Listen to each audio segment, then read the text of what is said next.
उस चैनल को मुहिम से छेड़ी और उन मुलजिमों को गिरफ्तार किया। सौभाग्यशाली है और क्रेडिट लेने के लिए चौथे दिन पहुंचते हैं रतन देवासी जी।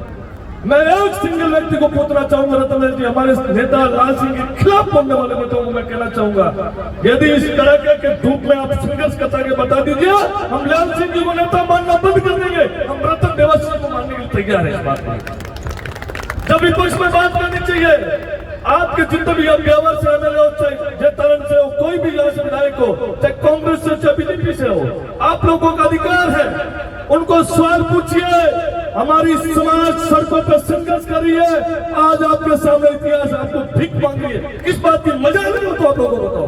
नौजवानों के अंदर क्रांति होनी चाहिए, ऐसे नेताओं को उखाड़ के फेंक दो आप लोग।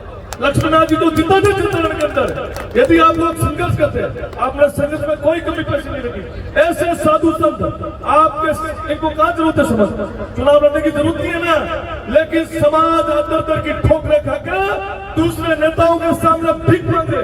बड़ा दुर्भाग्य इस बात को लेकर जतन से ऐसे व्यक्ति ऐसे साधु महात्माओं को जिताते तो आप में नई ऊर्जा आती, आप लोगों में करंट आता। लेकिन दुर्भाग्य है, मैं लक्ष्मणनाथ जी इस बार विश्वास दिलाता हूँ, 26 के बाद 27 में परिसमन होगा।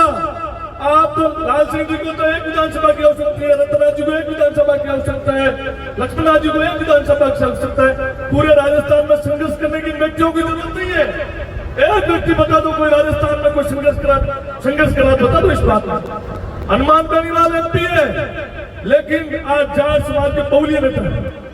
रतन देवासी दूसरे छोटे विधायक है ना, लेकिन हनुमान बेनीवाल एमपी है, वो रात दिन संघर्ष करता है।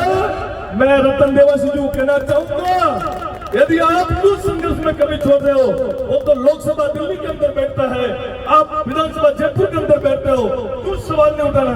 हमको दुख होता है उस समाज के अंदर पैदा हुआ व्यक्तियों कि मुझे भी सवाल पूछने का अधिकार है। आज मेरे को कोई चुनाव लड़ने की आवश्यकता नहीं, लाल सिंह जी लड़ेंगे। यदि मैं कहूँगा बलिदान देने के लिए तैयार बैठा हूँ। मैं रतन देवासी जी को पूछना चाहूंगा, एक सिंगल व्यक्ति को आपने किसी को नेता पैदा किया समाज के अंदर, एक व्यक्ति बता दो सिंगल व्यक्ति का। यदि हमारे जो व्यक्ति संघर्ष करता है 100 युवाओं को नेता बनाने की ताकत उस व्यक्ति के पास है, ये वो लाल सिंह देवासी के नाम से व्यक्ति है। एक बता दो, किस आंदोलन में लाल सिंह छोटे से कार्यकर्ता पीछे की पंक्ति में बैठा व्यक्ति उसको सम्मान देता है, ये लाल सिंह का दम है।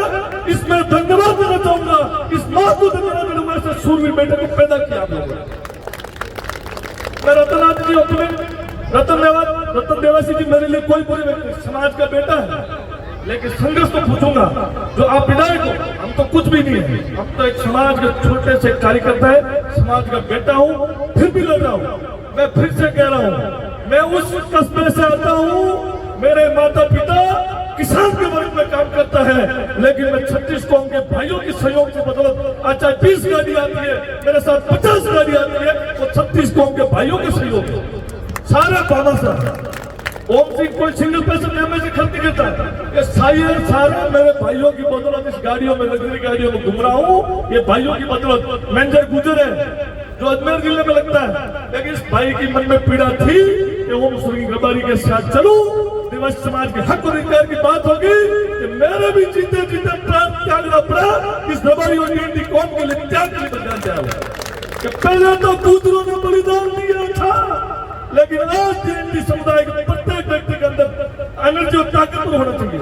मैं भजनलाल जी प्रति सरकार को कहना चाहूंगा, 1 जुलाई हमारा अंतिम संघर्ष होगा। आप चल रहे होंगे कि चैन की खुशी में आराम से सो जाऊंगा, ये बना रहने वाली जनता है, उकार के फेंकने वाली भी ये जनता है। पूरा मैं धन्यवाद देना चाहूंगा बिहार के ब्यावर के जिलाध्यक्ष जी को, तमाम आयोजक कमेटी को। आपने इतनी भीड़ जुटाई, जेल भरा आंदोलन के अंदर आपने बड़ा सहयोग किया। मैं आप लोग कहना चाहूंगा, आपका जहाँ जहाँ पसीना गिरेगा, ओम सिंह का